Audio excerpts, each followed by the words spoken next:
கந்தன் காலடியை வணங்கினாள்.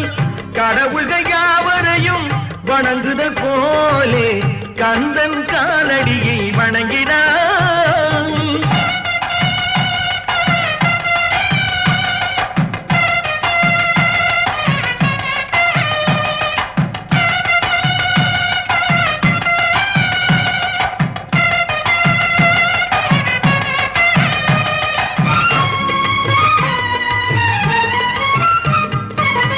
தந்தை பரமனுக்கு சிவகுருநாதன், தாயார் பார்வதியின் சக்திதானே வேலன், சிவசக்திதானே வேலன்.